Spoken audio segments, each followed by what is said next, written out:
Hello and welcome to the 90s Nightmares podcast. I am one of your hosts, Darek. And I'm Booze. The other host. Now, in this episode, we are doing episode 3 of season 1 of Are You Afraid of the Dark? It's called The Tale of the Lonely Ghost. Ooh, yeah, spooky. Booze, let's get loosened up. Ask me something weird. Let's see. Okay, we both have kids. So, what are they watching? And of those shows, which one do you hate the most? Because I'm sure that's probably the one that's going to come up first. We do both have kids. I think between the two of us, we have an average of 1.5 kids. Yes. All right, yes. Cool. Yes. Making sure my math is still on point. Yeah, dude. So our house is Blippy. It's Bluey. Blippy. It's like YouTube videos where things like get crushed under tires and stuff. It's that. Oh yeah. Those are 3 big pillars in our house right now. If it's TV's always on one of those 3 things. I think one of the shows that I actually like love the most. I'll talk about the one that I don't like first. Actually, it's called The Haunted Hathaways. I think it's on Netflix. I'm pretty sure it's a Nickelodeon show. Embarrassingly enough, but I feel like the acting is super bad and the effects are super bad. I don't love that one. And I'm not just the kind of person to like hate a show because it's boring or because it wasn't made for me. I try and see like the good in everything. Yeah. But I try to do the same thing, but not a lot of good in that show. Sometimes it's tough. Sometimes it's very tough. It is, but I do want to talk about the show that I do like watching with my kids. And they're both close enough in age to where they're kind of watching the same stuff most of the time. And one of those shows that they both love is Bluey. And have you seen this show, dude? I've heard of it, but I've never actually watched it. Check it out. I like it, so you'll probably like it too. It's an Australian cartoon. I'm pretty sure it's on Disney Plus.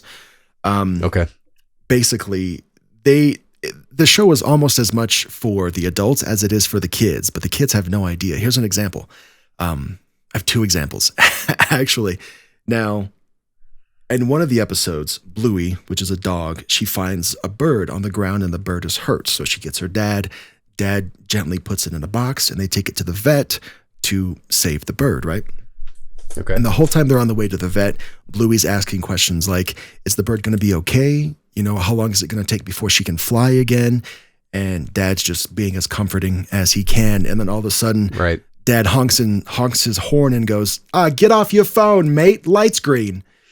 And then goes back to like, yeah, you know what, Bluey, this is just a part of life. And you know, what's going to happen is what's going to happen. And I thought that was just so weird to add. Yeah, that is also That's such funny. a dad thing. And I can't help but think of one more instance that this show just like pulled me in from. Cause you know, you're watching shows with your kids. Maybe you're on your phone for a second, or maybe you're like napping a little bit. But when this scene happened, it woke me back up and it pulled me back into the show.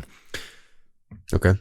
The whole family of 4 is driving in the car together, and Bluey asks Dad, she says, Dad, do you really know everything? And then Dad says, yeah, sure do. Ask me whatever you want. So Bluey says, okay, well, where was I before I was born? And then I can see Dad and Mom like glance at each other real quick. And then Dad goes, yeesh, ask me something else. That's funny. And it's just so not cookie cutter. And they put fun stuff in like that just to kind of pull adults back in. They do a great job. Right. I'll have to check that out. I guarantee he'll probably like it. So I'll have to check that out and report back. What are you guys watching and liking or disliking? Sticker still on my shirt. He's mostly into YouTube videos, which I know you said that earlier, but he still watches. He likes the Spirit Halloween walkthroughs. Oh, dude, same bro. Yeah, and he's still watching them. And obviously, we're almost a month after Halloween, and he's still watching it. And we'll watch some of those together. And there's obviously a lot of them where they go through their animatronics and their yard walkthroughs and set up and tear down and stuff like that. Yeah, so he's really into those. We're watching the same which shows is cool. then, dude. which is cool. Yeah, it's funny because I was like, man, my kid he's 4 and he's such a weirdo already. Like he's all about all the spooky, scary stuff already, and I love it. But at the same time, it's like, yeah, this kid's already a weirdo. I'm turning him into a weirdo in the best way possible, right? Yeah, I think so. Yes, I think so. Yes. And the only things he used to watch thank God we don't watch this anymore. You mentioned it earlier, but Blippi, I was never a fan of Blippi. He doesn't watch Blippi hardly anymore, thank God. And at one point in time, we had what's it called?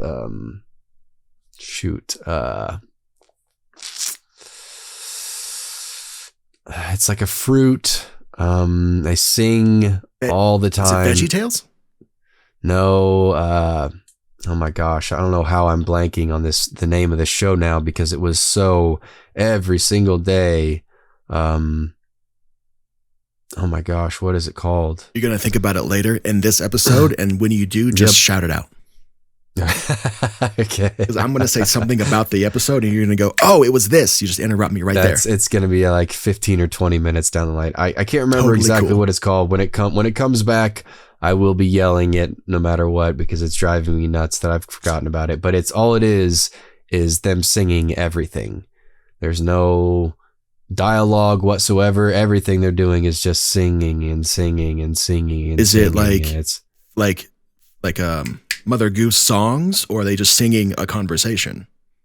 it's more like the Mother Goose Okay. style type of thing. Yeah. And, oh my gosh, I don't know why I'm blanking on it. When I remember it, I'll remember it. But that show, thankfully, he's moved on past that. I was like, God, I can't do this. I can't do this anymore. Like we're seriously watching this again and again. Like I'll watch the same movie and over. I've got no problem with that. But this show, I can't do it. I cannot do it. That's awesome. Hell yeah, dude. It's funny you mentioned, when you think about it later, hit me. It's funny you mentioned Blippi because that's a big staple in our house right now. And I just found out he does like Halloween specials. So he'll take you on a tour of like his decorations that he put up, and it's all candy corn and pumpkins and stuff. I mean, that's cool. That's cool. Yeah. And I do like the shows that are a little bit more involved, to a certain degree with that type of stuff. So, well, speaking of Halloween and spooky and scary, The Tale of the Lonely Ghost. Oh, yes. Episode 3 of season 1 of Are You Afraid of the Dark? This one aired on August 29th, 1992. Now, Coco Melon. Coco Melon. Coco Melon. Yeah, thank you. Sorry. Oh, That's I'm all right. so glad that happened. Coco Melon. Ding, ding, ding, ding, ding. When my kids hear that fly buzzing and they hear that ding, ding, ding, they're like, Coco Melon, dude. Yeah. I'm so grateful you did that. Thank you. Yes.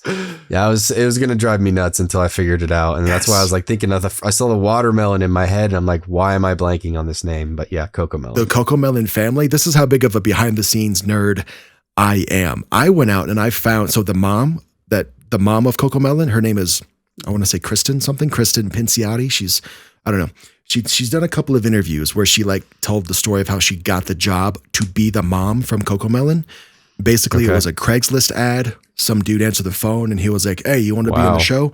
Sing me something right now. So she sings Twinkle, Twinkle, Little Star to this dude on the phone. And he's like, all right, we'll get back to you. She gets the job. Wow. So that's how the mom from Coco Melon got that job. That's crazy. Yeah. That is crazy. I would have never expected that. That's funny. That's funny. Weird, right? You figured it was. That is weird. She just got her degree in like, I want to say opera singing or something very like prestigious and, something that the whole family would be proud of. But she was doing this thing almost as like right out of school just to kind of get some money and just kind of get some stuff going before she really figured it out. But yeah, here we are so many years later. She's doing the damn thing, dude. That's crazy. Coco Melon. Yeah. Where were we? We were just getting into it. Okay. Just getting into it. Do you have notes you want to start with or me? Go right ahead. So Act 1 of this episode, we see Amanda's parents. They go study Inuit rock formations during the summertime. So again, keeping in the spirit of how quickly can we get rid of mom and dad, That's dropped in the first couple of seconds of the episode, right? Yep. So Amanda, in the summer, she gets shipped off to her aunt Dottie's house and her cousin Yes. Beth. So there's 3 parents in play here. 2 of them are already gone. Now, she goes to stay with Aunt Dottie and cousin Beth. Beth is a mall rat. She looks like she's got on her best. Oh yeah. What's Molly Ringwald? She's got on her best Molly Ringwald cosplay. You should see what she's wearing. My mom better not expect me to babysit that dweeb all summer. Dude, yes. I was thinking that the whole time. That was the connection I was making immediately. I'm Dead like, wow, ringer. I'm watching Breakfast Club. Yes, thank you, dude. And she's going to go to the mall and listen to like Tiffany and stuff. And oh, hell yeah, dude. So Beth does not like Amanda, right? So right away, these 2 girls have conflict. Yes. Beth sets some ground rules. She says, Amanda, you have to clean my room every day, and you have to stay the night at the haunted house next door before I can let you in my girl group, right? My inner circle, yeah. And this goes back to what you mentioned in the last episode, is that so far in every episode, there's been a jerk of a kid. Yep. Amanda's our jerk in this episode. 3 for 3. Yes. Cool. Again, I want to see how long we can get that going. Me too. So Amanda agrees to clean the room and to stay the night at the haunted house the next night so that she can join the girl group and, be accepted and be one of them. Yep. Now, Aunt Beth, what was the first thing you noticed about her? She must be on the phone again. We'll just do this ourselves. I don't know. She looks like a real estate agent first and foremost. But the first thing that I really noticed about her, and I guess it was more of a scene for me. I don't know if you picked up on this at all when you were watching it, but as soon as she was getting, is that her name? Amanda? Was that her name? Yeah. Right? Amanda? Amanda was Amanda out of the car. Well, no. The girl. Hold on. I'm sorry. You're right. Amanda was the girl in the car. Beth is the mall rat. Go ahead. Yes. When she's getting her luggage out of the car when they first get here, and then she pops her head up over the car and goes, "Oh," and like looks terrified, and then all it is because a for sale sign fell over. Yeah.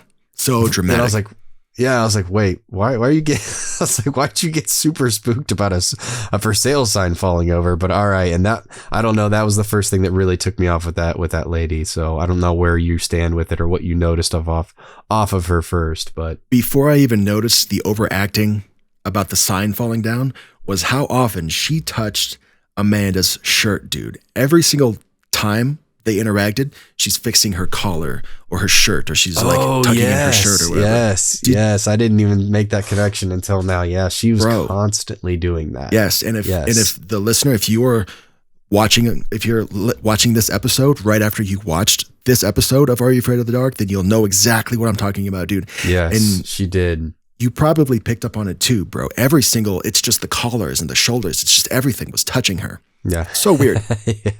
Yeah, it is very weird. It's almost like when actors, I have no idea about, I don't know who this lady was, what she's did before, what she's done since, but when actors like start and they just kind of fall into the same patterns of, okay, well, I'm going to be a hands in the pockets kind of an actor for this show.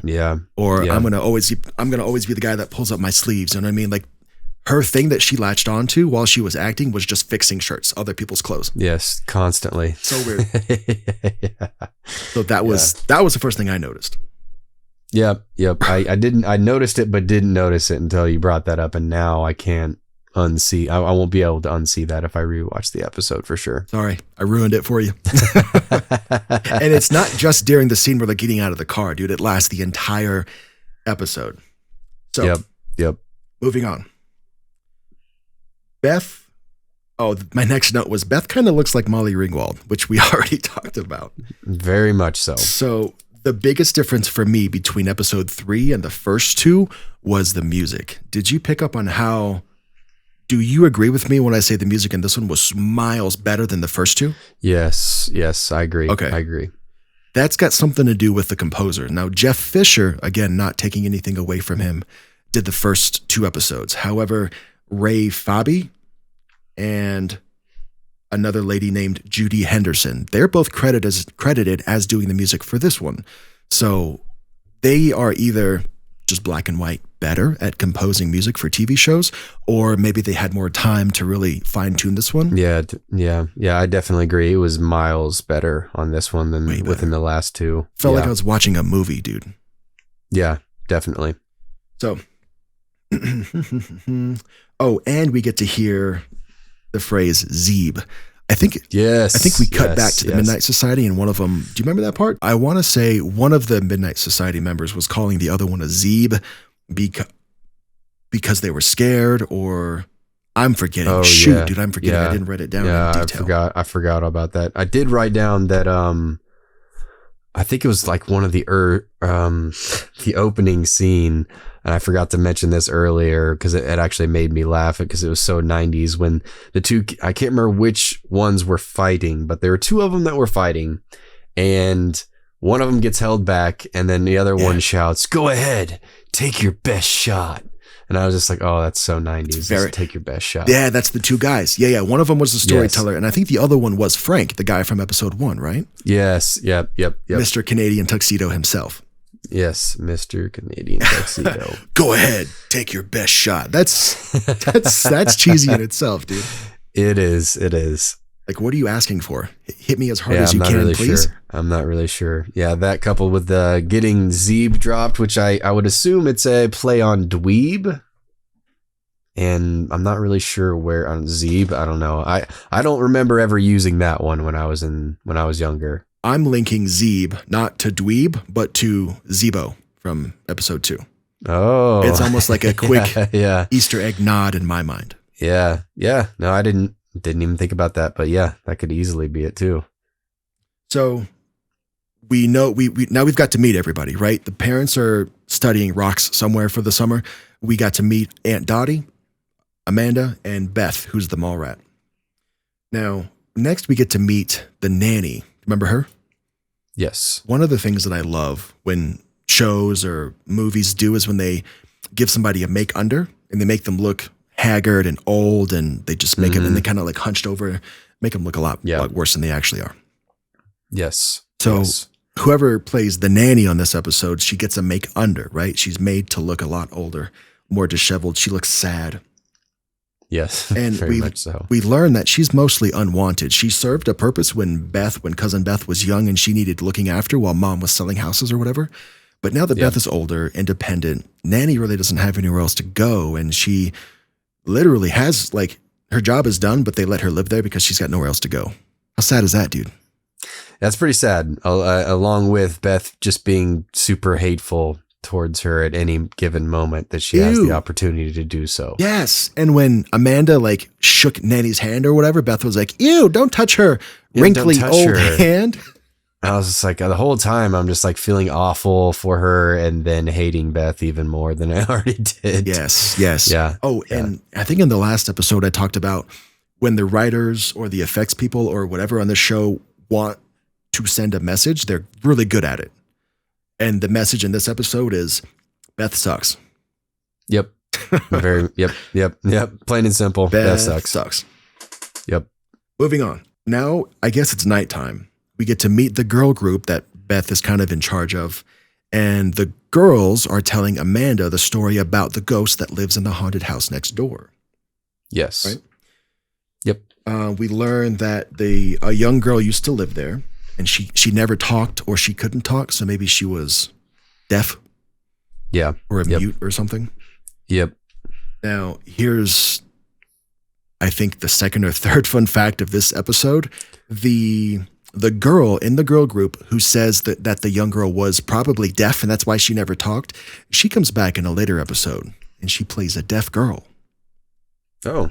Well, look at that. Full circle, right? It's almost like the writers, full circle. whoever, like the writers of Are You Afraid of the Dark, are as good at predicting the future as The Simpsons, except the writers for Dark are just kind of writing it into the story as they go. Yes. Yeah.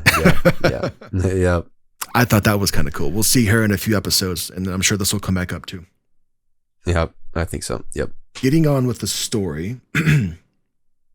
Now, the young girl who lived there in the house next door, her mom got a letter that said her dad was sick, so she went away to go care for him. I think dad was in the war or I don't remember. Yeah. Do you remember? Yeah. Was that ever explained? I think that's what if I remember correctly, it was something to that. At least that's the story she told, was Okay. that the dad was at war. Okay, cool. I think we're tracking the same page there. So Yeah. mom left her kid. Oh, wait, no. Mom sent her kid to grandma's house, I guess, so that mom could go care Yep. for dad in the meantime. However, the sad part is the young girl, she didn't make it to grandma's house. She was walking there by herself, got stopped by a bunch of bullies, right? Mhm. Ran back Yep. to her house, where they followed her, chased her back there, and bullied her even more, and died. Yep. Yeah. Bullied to death. Now that Bullied to death, that- literally. that part of the story wasn't really gone into depth on, understandably, but those are the sequence of events, right? Yep. Got stopped by a bunch of bullies, chased home, died. Yeah. Yeah. So now the story in coming back to today is that girl still lives in that house next door, but she's a ghost and she haunts it. Ooh, boogie woogie. Mhm. Now, Amanda, she goes into the house and she actually sees the ghost. Do you remember the reveal of the ghost in that mirror and how cool that was? Yeah, I was impressed with that effect as early on as this show was. I was like, wow, okay, well, good on them. I'm not sure exactly what they used in order to do that at that point in time, but for the time that this came out, I was actually pretty impressed with that effect. It looked like actual magic. Yeah, it did. It was dope. It did. and Yeah. the girl who played the ghost was so scary. Her hair was all messed up and she was Yeah. like super spooky, dude. Yep. Yep. Oh, I wrote this down as well because I was the girl that plays the ghost, Jenny, and I'm going to butcher this last name, but it's Levesque, I think. Levesque. She's French. I don't want to jump in Levesque. and correct, but like when it's like Canadian French, I'm Yeah. pretty sure it's just Levesque. Okay. She is in, I think this is another theme I'd like to incorporate as well at some point, is the crossovers. So she's in an episode of Goosebumps. Oh, no way. Yeah. Whoa. The Say Cheese and Die episode. The girl who played the ghost was also in an episode of Goosebumps? Yep. Cool. Yeah. All right, then. Heck yeah, dude. So I know there's definitely one more where they were in both. We'll talk about that later when it Yes. comes up. But yeah, if there's Right. more than two, then let's have that be a running thing as well. Okay. Yeah, for sure. Yeah, bro. Okay, gotcha. So now, while Amanda is in the haunted house, like seeing the ghost, Beth goes to stay with another friend for the night.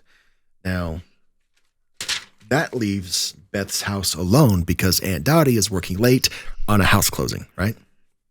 Yes. Now we've got rid of a total of 3 parents. Like whatever it takes to get the kids by themselves, dude. That's Just like that. That's Yep, the just end like game. that. Yep. So do lighting effect on the ghost was cool. Music is good. I'm just rehashing some notes here. Amanda and Beth. Oh, cool. So we're gonna fast forward to Act 3. So Amanda meets the ghost. She's terrified. She runs out. Start of Act 3. The next day, Amanda and Beth are forced to go clean the room in that house next door because Amanda told everybody that the words "help me" were written on the wall. Yep. Remember that? Backwards so that you Yep. could see it in Yeah, the mirror. backwards.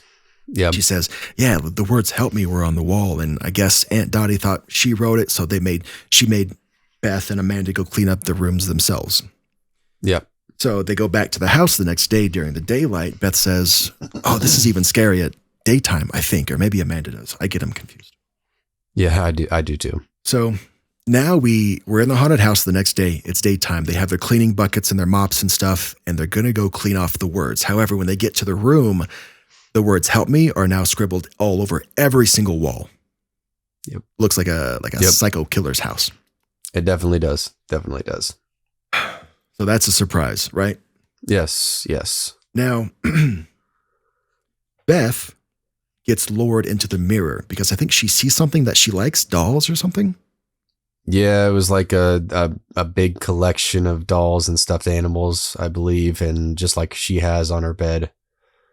And it's bigger and good like callback. more. Yeah. Good catch. Yep. She did have a bunch of dolls on her bed that she kind of prized. Right. Smart. Okay, cool. That just clicked for me. Thank you. So when she sees the other dolls in the mirror, she goes and steps through. Right now she's stuck. Yep. So now we learn that the ghost is coming out of the mirror, and she gives Amanda a locket that kind of looks a lot like Nanny's locket that we saw earlier, except we now learn, this is the moment that we realize that, hey, Nanny is this ghost's mother. Yep. And it's been, I don't know, 40, I can't remember. 40, 50 years that Nanny's lived next door to her daughter's ghost this whole time and had no idea. Yeah. Ooh, the story's more sad than it is anything else, bro. Yeah, I think so. That's kind of where I'm at with it too. That hurts me. So Amanda, this clicks for Amanda. So Amanda goes, oh, you must be Nanny's daughter. Oh, everybody thought you died, blah, blah, blah. So Beth runs back to their house to get Nanny, but Nanny's gone. Do you remember what Nanny's doing? I think she was leaving, right? She was getting ready to leave. I think I don't know if there was a taxi cab or something like that, and she was getting ready to leave. You're right. She had her luggage. She was getting in the taxi right then and there. Yeah. So Amanda stops her, drags her back to the haunted house so that Nanny could meet her daughter, another time. Right.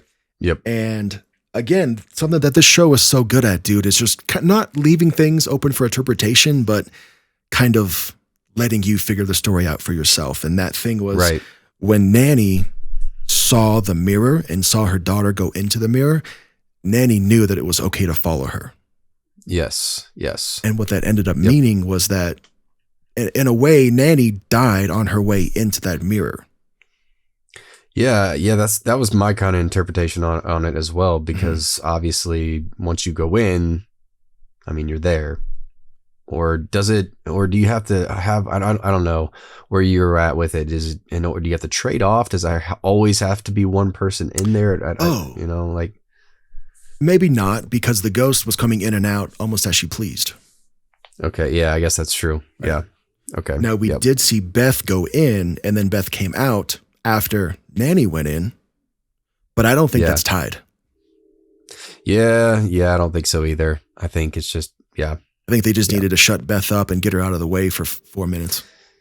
Yeah, I think I'm thinking about it too much. Yeah. Which is all good, dude. So Nanny either died crossing into the mirror so that she could live the rest of her life with her daughter at the time that was, most special to her. Yes. Or she entered an alternate dimension where they could grow old together and almost like pick up where they left off 50 years ago, or whatever. Right. Yeah. I don't know which one of those. I hear the train. I heard it. Yes. Got it. Yep. It's probably going to be a running theme in the comment section. Oh, good. There's a train again. The train was at exactly 26 minutes and 14 seconds. Yeah. I'll have to put that in the timestamps. Yes, dude, for sure. Oh, yeah, we got to do timestamps too. Cool. Yeah. Now, cruising through a little bit, they didn't clean a damn thing in that room. By the time they left and the story was all resolved, they still had "help me" written all over the walls, bro. Yeah, they didn't get very far. I mean, it was almost immediately as soon as they walked into the room. So, yeah. One of the cool things when they give an actor a make under to make them look older and worse off, they give that same actor a make under to make her look younger. Okay. So we never actually get to see what the actor that played Nanny looked like. We do get to see with makeup and making her look old and wrinkly and stuff. And then we get to see her look 30 years younger, right? With a make over, with makeup and the hair is all pretty and she's got her best dress on when she's playing with her daughter. So I wanted just to tie that back to earlier when I said it's cool when they give actors make unders because they can do the opposite, right? Yeah. And that way you get two different versions of the same actor and the same story along different points. Told you I'm like a super nerd when it comes to it's all good. Storylines. It's all good. It adds to it. So I want to know, did we talk about best lines yet? No, we didn't. What was your favorite one? I had two and it was hard for me to pick which one, but if I had to pick one, I spoke about it earlier. The go ahead and take your best shot. Right. Thank you. Made me laugh. And then the second one, and I think my winner for the episode is when Beth is going to the mall or she's going somewhere and leaves Amanda there. And the way she says touch, she's like, don't touch my stuff. And I just started laughing. I was like, all right, Molly. I won't touch your stuff. Yeah, Molly. very much so.